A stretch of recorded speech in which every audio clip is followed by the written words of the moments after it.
Almighty Lord, do not abandon Mom. I beg you, make it so that we have money for her treatment.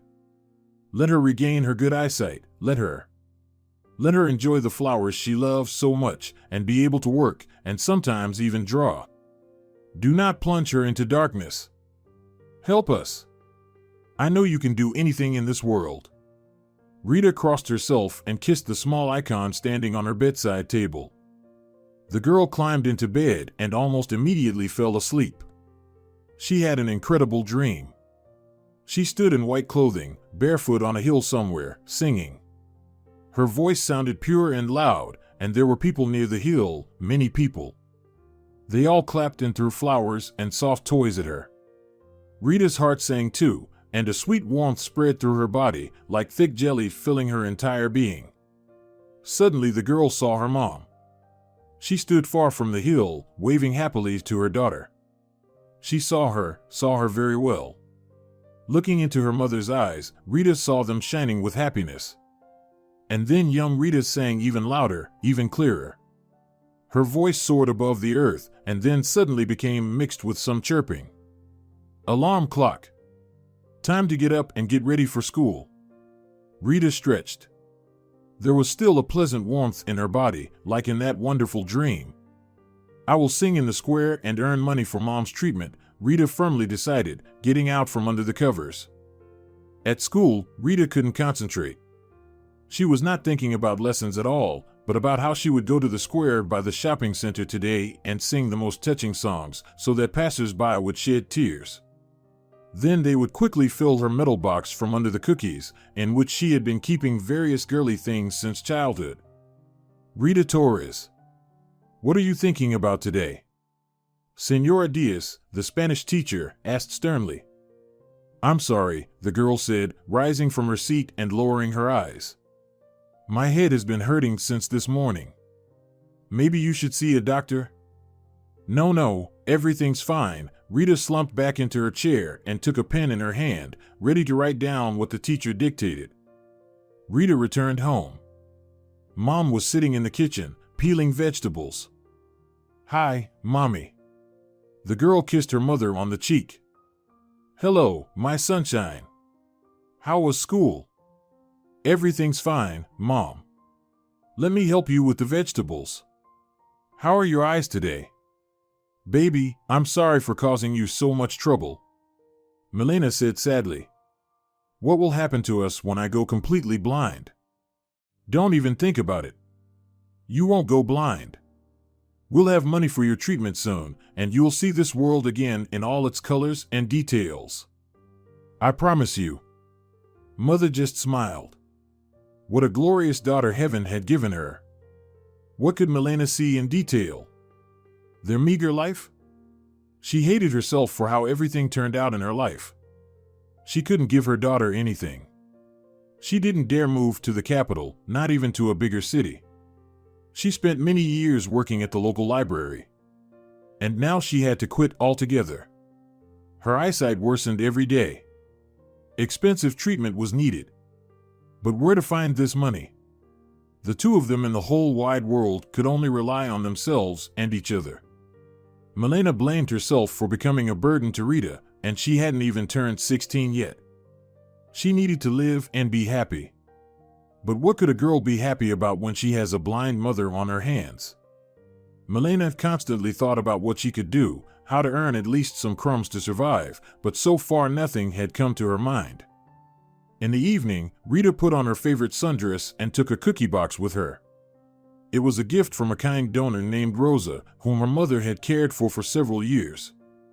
Thanks to this, they now had a roof over their heads, their own little apartment, more resembling a shack.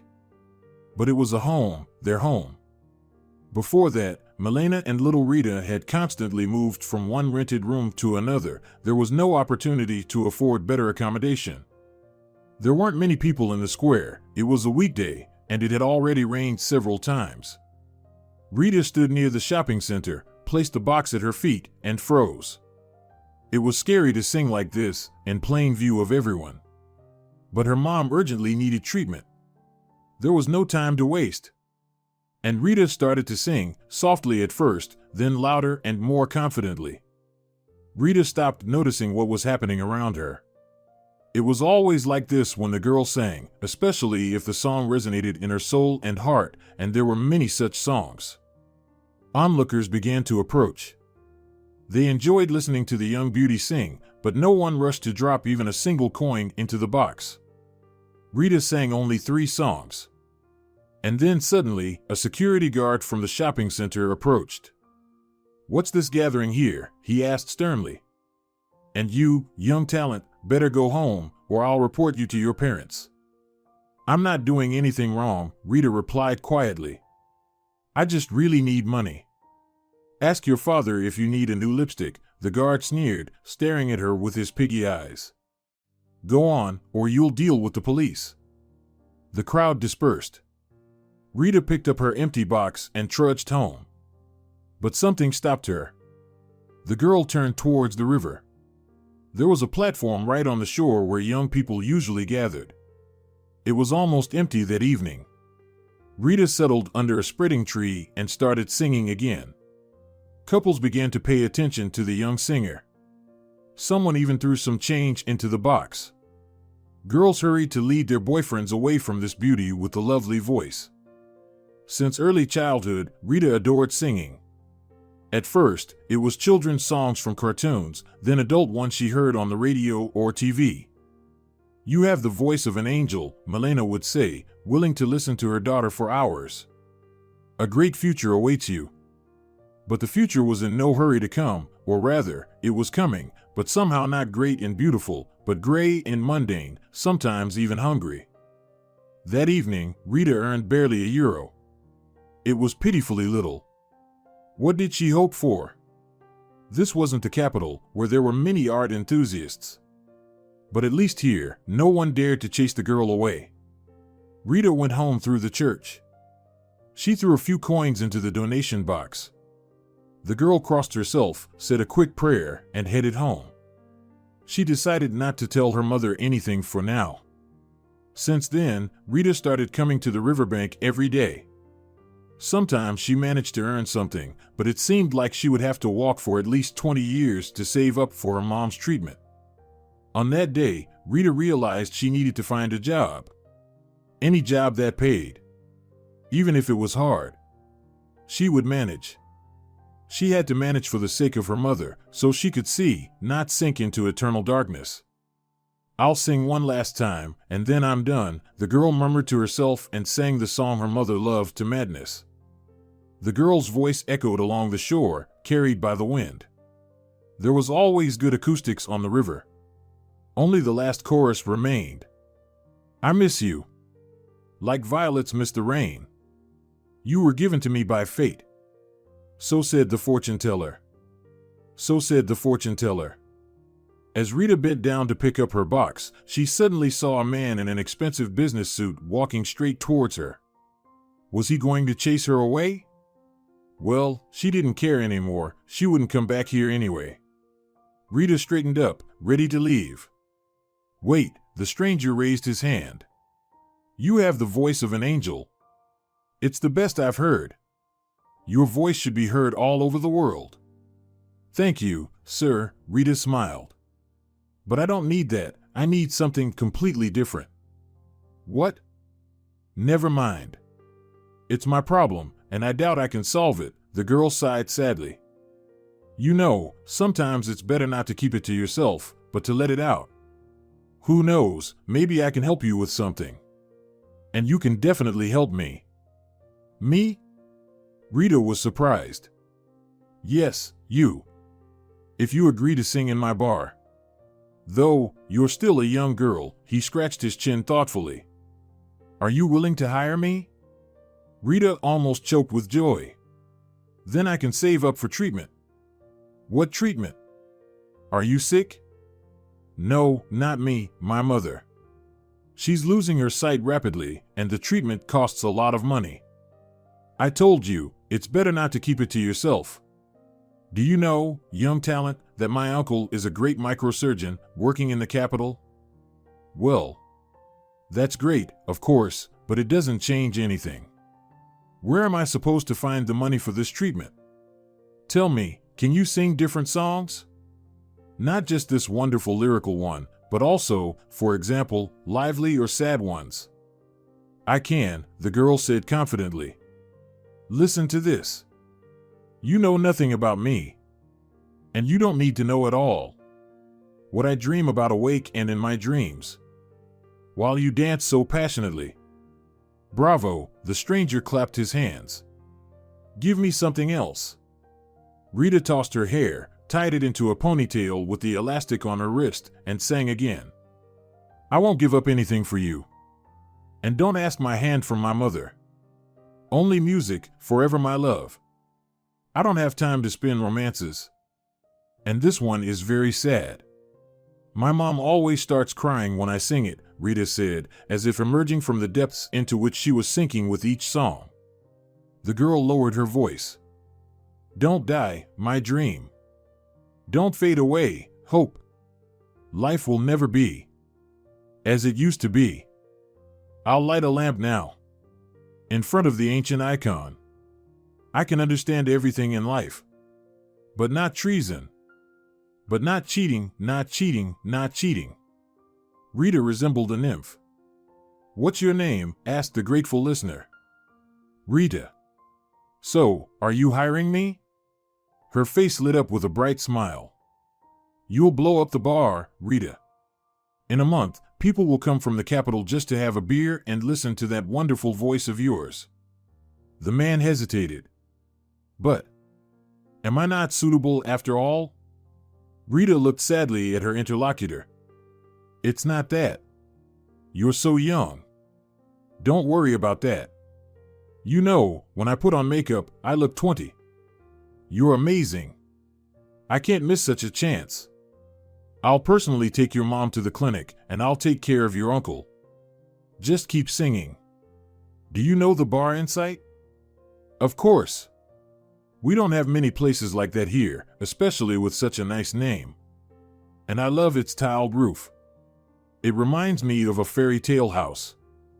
Thanks. It's my father's creation. I want to revive its glory. My main business is in the capital, but I'm running the bar here for now. People advise me to sell it, but I refuse. I don't want to sell. I want it to thrive.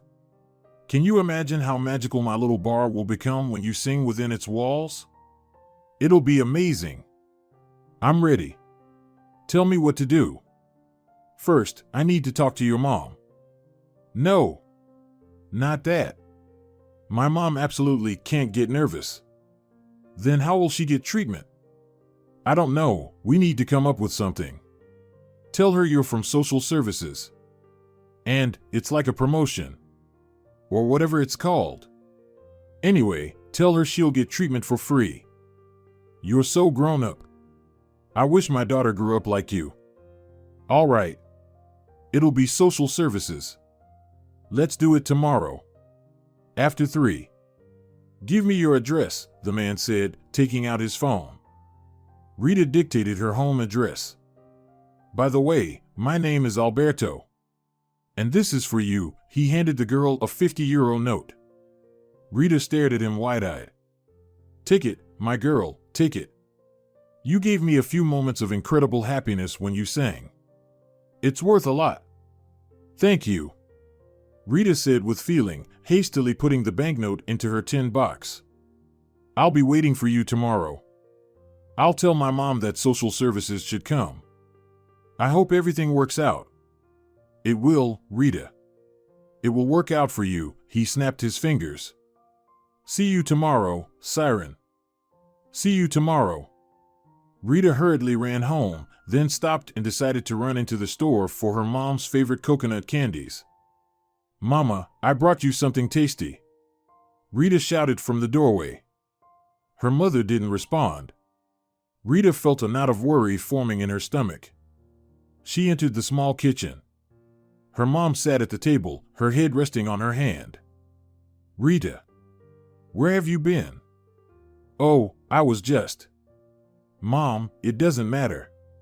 Let's have tea with your favorite candies. My friend treated me. What's wrong with you?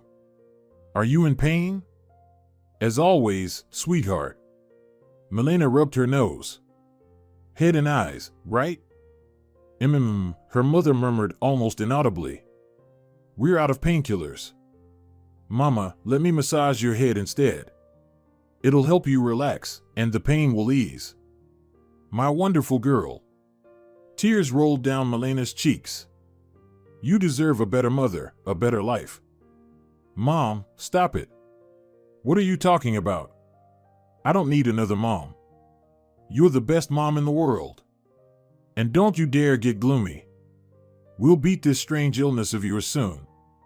Rita began to slowly comb through her mother's hair. Rita, you have such good hands, they're as good as your angelic voice. The girl smiled. She hoped with all her heart that soon her mommy would regain her sight and never let her down again. The next day, at 2:45, Alberto stood on the doorstep. In his hands, he held a folder with some documents. He wasn't alone, he was accompanied by a charming young woman. Rita escorted them to her mom's room. It was only then that she realized she forgot to warn her mom about the social workers. Alberto was on top of his game, just like his assistant. They played the social worker's role so perfectly, and everything was laid out so meticulously that not a single detail was overlooked. Milena was very surprised, but she still believed. Maybe she had no other choice because that morning she realized she could hardly see anything anymore. Mom, I'm off to the store, Rita called out and went out onto the street with Alberto and Lourdes, that was his companion's name. By the way, she turned out to be a waitress at the bar. Rita, I've scheduled for tomorrow. I'll take your mom myself. Are you ready if she has to stay at the clinic starting tomorrow? I was ready yesterday. Thank you so much. I won't be able to repay this until I retire. But I'm ready. You're wrong, with such a voice. Alberto was right. Milena stayed at the clinic. She had already received her first injection and undergone some elaborate procedures. That same evening, Rita had to sing at the bar. The girl felt uneasy because she had never been to such a place before. Everything was arranged, the mask, the clothes. Lourdes suggested wearing the mask. Firstly, it will be harder for anyone who knows you to recognize you if someone familiar comes to the bar, and secondly, it's unclear how old you are, she laughed. Great. Rita agreed. Maybe you can come up with a stage name for me? Sure thing. Nightingale. Why Nightingale? That's a bird. Because you sing better than any bird, Alberto told me. And nightingales sing before a storm or a dodge, often at night. Perfect for our bar. Awesome. Let it be Nightingale. Ready to stay up past your bedtime? You still have school. Oh, it's a holiday tomorrow, right? I'm ready not to sleep at all as long as my mom gets treatment. You're a gem, Rita. Taking such good care of your mom. I have no one else on this planet but her. I love her more than life itself. I'll do anything to make her healthy and happy. Lourdes said nothing, just hugged the young singer and patted her on the back. Rita felt tears welling up, but she brushed them away. Her makeup was already ready for the stage. Rita felt like a real star. The plan was for her to sing 2 or 3 songs to start with. But the bar patrons didn't want to let go of the girl and even started requesting songs, handing her bills. The girl smiled and sang more and more. Rita didn't get home until around 3 in the morning. She was terribly thirsty and tired. How fortunate that tomorrow was a day off and she didn't have to go to school. She could sleep in. It was decided that Rita would work on Fridays and Saturdays to avoid problems at school. She could work more during the holidays. That night, Rita dreamed of little birds sitting right on her hand and making such tender sounds that it was impossible not to be touched. She even felt like crying. Rita was awakened by the phone. It was her mom calling. My sunshine, hi, her voice sounded cheerful. Hi, Mommy. How are you? Good. The doctors and nurses here are wonderful and attentive. My head hardly hurts anymore. I'm so glad. Soon you'll be seeing like an eagle. You better tell me how you're doing. Have you eaten? Mommy, of course I've eaten. I'm not a little kid. I'll be fine. I can take care of myself. Okay, I'll call you when I get the chance. Bye for now. Bye, Mommy. Love you. I love you too. Milena disconnected. It had been over a week since Rita had been living alone. Milena was already feeling much better, but her treatment course wasn't over yet. Lourdes helped the girl, and Alberto also asked if she needed any assistance. Another Friday had arrived. Rita left her house and set off on foot. Usually, Alberto would send someone to accompany her, but that day he had urgent matters to attend to, and apparently, he got so wrapped up that he forgot about it. Walking was quite close, and the street was well lit by streetlights. "Hey, sweetie, could you help?" called out a woman, opening the door of her rather worn-out car. "What happened?" Rita asked with concern. "My phone fell right under the seat, and I can't reach it." "Oh, I can help with that." Rita leaned over the driver's seat, trying to see where the phone was. Suddenly, she felt a blow to her head, and then darkness. She woke up in the car, her hands tied and her mouth taped shut. Rita didn't understand anything. Why would this elderly woman tie her up and drive her somewhere in the middle of the night? They drove for quite a while. The highway stretched out like a gray ribbon, with only dark forests along the sides. Occasionally, the sounds of nocturnal birds could be heard. The full moon shone in the sky, as if watching over Rita and perhaps regretting that she had trusted a stranger so easily and was now heading in an unknown direction. Her mouth felt dry. Fear began to creep up to her heart with its sticky, cold hands. What would happen to her mom? How could she escape? Where was this crazy woman taking her? Perhaps she mistook her for someone else? Questions swirled in Rita's mind, pushing each other, but unfortunately, there were no answers. Suddenly, the car sharply turned right. They continued along a forest road for some time before stopping. "Get out," commanded the kidnapper, opening the car door. The girl obeyed. It became even scarier. She couldn't do anything to save herself in the forest. Surely, there were predators lurking around. "Move forward," the voice sounded unnaturally muffled. Rita walked for some time. The only thought spinning in her head was how to escape from this mad woman. She turned around. In the moonlight, the woman's face looked terrifying, like something out of a horror movie. Wrinkles covered it, an ugly wart sat on her nose, and her eyes looked somewhat intoxicated. They were the eyes of a cruel person, a very cruel person. "Forward! And don't look back," she directed the flashlight at a narrow path. It became chilly. Rita's thin shirt offered no protection from the night cold. She was trembling. She no longer understood if it was fear or cold. It was dark, only the moon peeked through the ancient trees. Something crackled underfoot from time to time. It felt like a horror movie. Any moment now, a monster would jump out of the bushes. But the monster was behind her, constantly pushing Rita in the back with its firm fist. "Stop," ordered the woman. Rita stopped and timidly turned around. The kidnapper had a rope in her hands. What did she want to do? Strangle her? Tie her to a tree? Only God knew. Thank heavens, Rita never found out about the intentions of that lunatic. There was a faint growl. Oh, darn. Probably a coyote. The woman looked around sharply. The growling was getting closer. Rita held her breath. What could she do with her hands tied? Absolutely nothing. She looked at the woman with a plea. She slowly, then faster and faster, began to move in the direction they came from, and then she ran at full speed. Rita realized that her days were numbered. Any moment now, a beast, or maybe more than one, would attack her, and that would be it. Rita pressed herself against a tree. Nearby, there was rustling. Low growling and coughing. It was a human cough. But what could a person be doing in this wilderness at this late hour? Perhaps they were attacked by animals, and now they were bleeding out, with the very beast that attacked them nearby. Rita closed her eyes. They say you should face danger head-on, but she didn't want to do that. It was too scary, too heavy for a girl who hadn't even turned 16 yet.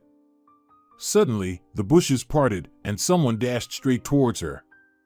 Rita mumbled through the gag. "Who's there?" a hoarse male voice called out. "Quiet, Sam, quiet." The poor girl could only utter through her mouth tightly sealed with tape. A beam of light from a flashlight pierced the darkness and blinded her. Rita shut her eyes again, her hands tied behind her back, no way to shield herself. "Holy Virgin Mary! What are you doing here, kid?" the man asked. The light danced in his eyes from the flashlight, while the moonlight fell on his greasy hair. "Who taped your mouth shut, poor thing?" He briskly tore off the tape. It was excruciatingly painful for Rita, but fortunately, it lasted only a moment. I don't know. I really don't know who brought me here. It's some woman with a face straight out of a horror movie." Rita couldn't hold back her sobs. "Come, darling, let's go to the cabin," the man said gently, untying the ropes around the girl's wrists. Of course, there had to be a cabin. It's not far from there to some dreadful sacrificial ritual. Rita's thoughts raced. But she had no choice anyway. Where to run in the night forest? Into the jaws of coyotes? Or just wander the rest of her life in this thicket? It's better to go to the cabin. The cabin wasn't scary at all, it was quite cozy. A friendly oil lamp burned on the wooden table, just like in a fairy tale, and in the corner stood a cot with a neatly made bed. Everything here breathed peace and tranquility. It smelled of honey and some spices. "I'll make you my signature herbal tea now," the man said. "You sit down and rest. What's your name?" "Rita," the girl rubbed her swollen wrists. "Rita Torres." "Rita Torres," the stranger repeated, pouring water into the chubby teapot. "Sounds beautiful. And you're quite a beauty yourself. Those eyes." Her eyes. "Whose eyes?" Rita asked, surprised. "Oh, no one, it's just me. Memories gnaw at me. That girl, Millie, who disappeared from my life so suddenly." "Millie," the girl echoed as if in a trance. "I had a hamster named Millie when I was a kid." Mom laughed then, said our hamster was named after her. I even made such a funny sign. On one side it said Millie, and on the other millionaire. The man suddenly dropped a packet from his hands, either with nuts or crackers. Milena. The girl I loved with all my heart was also named Milena. Such a melodious name. What happened to her? I'm sorry if it hurts to talk about it. She just disappeared. I don't know why. We were dating, talking about getting married, and she just suddenly vanished, changed her phone number. And you didn't even try to find her? I tried. But she never told me where she lived. Tried to trace her through registration, but it didn't work out. I literally tore my hair out. I still remember her every night when the world plunges into silence. Do you live here? In this wilderness? Rita took a sip of the tea. It pleasantly burned her throat. No, this is a place of strength, my strength. I live here sometimes, take vacations and live here as a recluse. Thinking about life, about my failed love. How sad, Rita said softly. My mom has her own mess with love. She never even saw her father in person. Mom outright refuses to talk about him. But I know for sure she still can't forget him. Oh, I need to make a call. I didn't show up at work today. You work? You're just a young girl. I sing in a bar. We really needed the money for my mom's treatment. Rita started rummaging in her backpack. Oops, it's dead. Okay, I'll call from home. Stay here for the night, and in the morning, I'll take you home, the man suggested. By the way, my name is Adon. Nice to meet you. I guess I have no other choice. Lie down on the cot and sleep peacefully. And you? Rita looked up at the cabin's owner. Don't worry about me, I have a mattress. He nodded towards a distant corner, where wooden shelves occupied the entire wall. Strange, Rita only felt so calm in childhood when she climbed into her mother's bed and they fell asleep together, cuddled up to each other. With this Adam, too, for some reason, it felt safe and calm, even though she had only known him for about half an hour. The St. Bernard dog, Sam, settled down by the cot and fell asleep. Rita also fell asleep very quickly. She dreamed that her mother was walking along the seashore, and for some reason, this strange recluse, Adam, was walking beside her. They laughed and ate cookies from that same tin box that Rita used to store her savings, and into which grateful listeners threw her coins on the riverbank. Adam couldn't sleep. He lay on his mattress and remembered the past, remembered his unfulfilled happiness, which seemed so close, so real. Milena burst into his life as suddenly as she disappeared from it. They met at the market. He was working for his uncle then, selling vegetables, and she came for lettuce leaves. I love lettuce, she smiled, so fresh, so genuine, without a hint of affectation. Then I'll give you a whole bunch, Adam smiled in response. No, you'll be left without pay if you give away vegetables to customers. You agree to take a walk with me tonight, the guy asked as if he didn't hear her. So that's what it is. And I thought it was a surge of the soul. It is a surge of the soul. I'm absolutely clueless when it comes to wooing girls. So, are you in? To take a walk tonight, the girl clarified. Yes, exactly. Well, why not take a walk? Especially since Anita asked me to come later today. She's having a romantic evening with Fulgencio, she smiled mysteriously. My name is Milena. And I'm Adam. Shall we meet by the wooden elephant? In the old park? I love that park. I'll be there around 7. Does that work? Works, his eyes sparkled. The guy put a huge bunch of lettuce into a paper bag and handed it to the girl. Usually people give flowers, and I give lettuce. Thank you. By the way, I love lettuce more than any flowers that die in a vase on the windowsill. Milena smiled and went briskly about her business. Adam lived with his uncle and aunt. Their love was divided between their daughter and their nephew, who lost his parents early. Laura got married and moved to the neighboring town, visiting her relatives only occasionally. They were happy to hear that Adam had met a girl. But he didn't hurry to introduce Milena to them until he was sure that their feelings were mutual. Milena lived with a friend. They rented some shack and worked together in a cafeteria. Meeting Adam turned her whole life upside down. She fell in love for the first time in her 19 years. They strolled, talked about everything, and kissed, deliberately wandering into the part of the park where no one was around. They felt so good together. Such happiness is only felt in childhood when you are surrounded by love and care. They met at Adam's friend's place. He often left the city and kindly allowed the lovers to use his absence. They dreamed of a wedding in their own, even tiny, place. Adam was still finishing medical school then. He was almost a therapist. He came to the town only for vacations, and the rest of the time he lived in the capital. He planned to stay there until he met his Milena. But one day she didn't show up for their date, just didn't show up, although they agreed and called each other literally half an hour before the meeting. She was cheerful and said she missed him and couldn't wait to see him. In response to his numerous calls, he heard only the subscriber is temporarily unavailable. That's when he regretted not knowing her friend, not knowing where exactly they lived. He didn't even know her last name. Such foolishness in a person's life sometimes happens, to love to the point of madness, but not to ask for a last name and an address. Adam searched, but Milena seemed to have vanished into thin air. Maybe she found someone else? Maybe she did, but he just left and now returned, and she was ready to spend the rest of her life with him. The guy suffered. He lost weight drastically. His uncle and aunt worried a lot about their nephew, trying to calm him down. Then it was time to go back to school. Adam threw himself into his university affairs fiercely. He decided that, in spite of everyone, he would be a good doctor. And he wouldn't waste a minute of his life on nonsense like pretty girls with a brisk gait. Adam never met his soulmate. The hole in his heart never healed. At times, it would start bleeding again. That's when he would take time off and go to the woods. It made things slightly easier. It had been over 15 years already.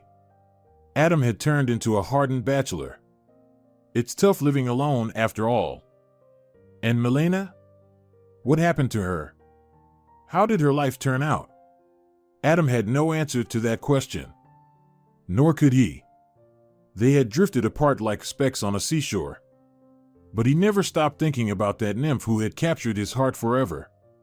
He couldn't be angry with her, he simply loved her.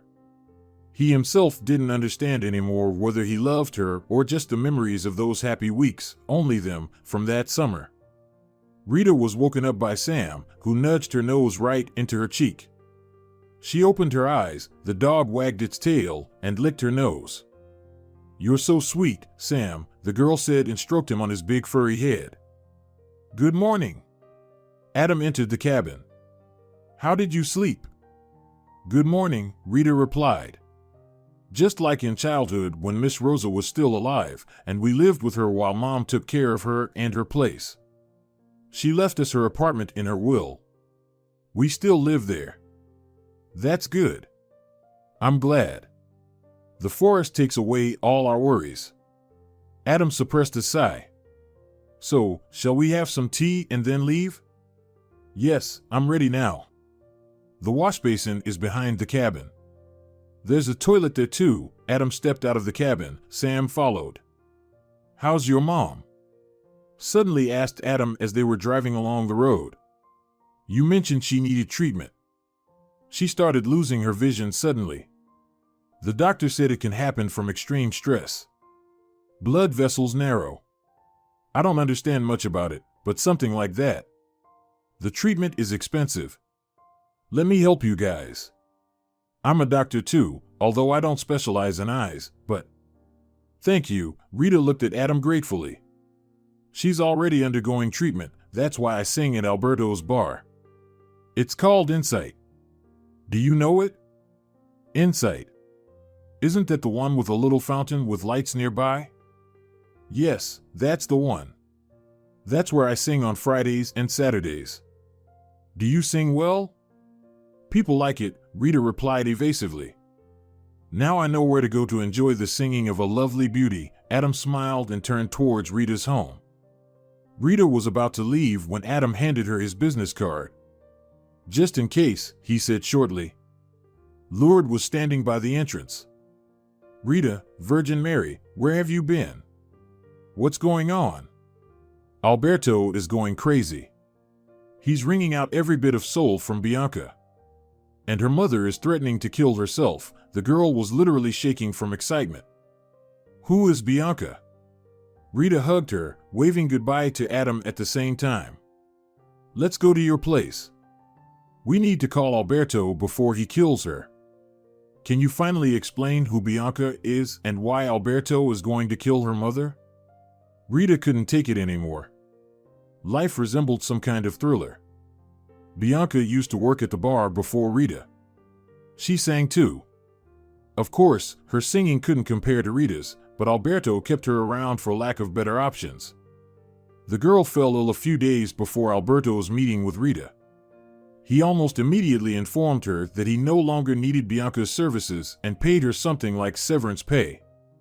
The girl's mother stormed in with a scandal when her daughter told her what had happened. She threatened to set fire to the bar and kill whoever dared to take Bianca's place. Alberto considered these threats the ravings of a hysterical woman and forgot about them as soon as she left his bar. He only remembered them when Rita suddenly didn't show up for work. Alberto immediately went to Bianca's house and her impulsive mother. But the girl was home alone and had no idea where her mother was. She never felt the need to tell her daughter where she was or with whom. The bar owner waited for Candida, hiding behind the nearest bushes, parked his car in the alley a few houses away from hers. The woman returned around 5 in the morning, clearly intoxicated. Alberto jumped out of hiding and began to threaten her with the police if she didn't tell him where Rita was. Naturally, she claimed not to know anything about his new singer, who was not fit to hold a candle to her daughter. Alberto was ready to wring the truth out of this strange woman, but she remained silent. A silicone mask lay on the seat of her old sedan. Alberto realized that this was definitely not a coincidence. He continued to press Candida, and then simply pushed her into the car, quickly got behind the wheel, and headed straight to the police. At that moment, the aunt realized that the matter smelled of kerosene and only said that she had seen some girl, matching Rita's description, hitchhiking on the highway. But Alberto didn't believe her and pulled out the stun gun he always carried just in case. Life is full of surprises. If you don't tell me anything, it will hurt, Alberto said, aiming his device directly at her face. Hey, what are you doing? The woman widened her eyes and grabbed his hand. Either you show me where you're keeping Rita, or I won't be responsible for what happens. I really don't know where your Rita is. Alberto pointed his miracle device right at her face. Let's go, but I'm not sure she's there. She asked me to drive her to the forest. Candida babbled. People said she had served a considerable sentence in her youth. No one knew exactly what for, but Alberto had heard such talk before. It was already around 7:30. They were almost at that very turn onto the forest road when Alberto's phone rang. Lured. Yes, Luli, he answered without slowing down. What? Are you sure? Is she okay? Alberto sharply turned the wheel and headed back. If I see you or Bianca near Rita, you both will rot in jail. The threat sounded serious. The woman fell silent. Apparently, spending the rest of her life in prison wasn't something she wanted. She understood that Alberto had enough connections to make it happen. Milena returned from the clinic by herself, by train. She came home without warning. Rita almost dropped her plate of cereal. Mom. Mommy. Why didn't you tell us you were coming back? How did you get here? By train, she simply replied. And I bought your favorite cookies. Mama. I missed you so much. Rita hugged her mother and buried her face in her shoulder. My girl, Milena gently stroked her daughter's back. I missed you very much too. How are you? Rita asked, pulling away slightly from her mom. Fine. The doctor said it will take some more time for my vision to fully recover. Did he say why this happened to you? Milena was silent. Mom. Don't be silent. It's something very serious, isn't it? Will it happen again? Rita began to cry. She didn't have the strength to be strong anymore. So much had happened lately that Rita was beginning to turn into a 15-year-old who could only roar while hugging her big pink bear on her bed. It's an echo of the past, Riri, Mom always called her daughter that when she was little. What past? Did you work in a chemical factory? Did not understand the girl. No, Milena sank down on a chair and stretched out her tired legs. I saw him, recently. At the supermarket. A little over a month ago. Mom, don't scare me. What did you see? Sasquatch or something? Your father. What? You said you didn't know where he was, that he had a family. That's true. I don't know where he is, but he was definitely at the supermarket near our house. Have you talked to him? No, of course not. But you know, I did something indecent or something. What did you do? Did you kiss him in the supermarket? Rita jumped. Rita. Stop mocking me. I took a picture of him. He didn't notice me or what I did. The girl stared at her mother. She was silent, unable to find the right words. Do you want to see your father? Milena suddenly asked, pulling out her cell phone. Well. I don't know. Show me. Rita stared at the faded screen of her mom's old smartphone. Oh, come on. No way. Rita suddenly exclaimed and jumped to her feet. She had been sitting across from her mom at the table before. What? What can't be? Do you two know each other? Imagine, yes. We met just the other day. He saved me from some crazy woman. Rita, how do you put it? Is that what I taught you, daughter? Wait a minute. What crazy woman? Rita told her mother everything, even about the bar. Somehow she felt it was the right time. The girl's heart was beating in her chest like a bird in a cage trying to get out at all costs. Mom, he loves you. He's loved you all his life, Rita said with tears in her eyes. And that woman and the baby? I saw the three of them. She said, Theo, say hello to Daddy. Milena wiped away a few tears that rolled out of her big gray eyes. I left right away. I went to a neighboring town with my girlfriend, to her aunt's house, and later we moved here. You changed your number and went missing, didn't you? The girl asked, looking her mom straight in the eye. That's right. I just had no other choice. And to talk, Mom? Didn't you want to know everything? What about finding out that he's married and happily married, and I'm just a girl for a while? He doesn't have a family. He's lived his whole life as a hobo. You should have seen the pain in his eyes when he talked about that girl. You know, I felt so comfortable with him. I kept wondering why. But who was that woman with the baby in her arms? Milena tucked a loose strand behind her ear. Maybe he was just baptizing that boy. Rita shrugged her shoulders. Godfather. They walked along the seashore, laughing. Rita looked at her parents and couldn't help but admire. After all these years, these two had lived apart, unhappy and lonely, all because of misunderstanding. Who would have thought that Rita would thank the half-crazed mother of Bianca, who, unknowingly, reunited her with her biological father? How wonderful it was! The girl had never seen her mother so happy. Now her eyes would be in order, because he was there, the man of her life, who would now protect her from all the hardships of this big, sometimes cruel, world. Rita sat on the sand next to Monica, who was rocking her baby in her arms. Alberto stepped away to take a phone call. She just won't fall asleep, Monica complained. How about I rock her, and you can rest? Rita suggested. The young mother agreed and handed her daughter to the girl. Rita hugged the baby close and smiled at this adorable angel.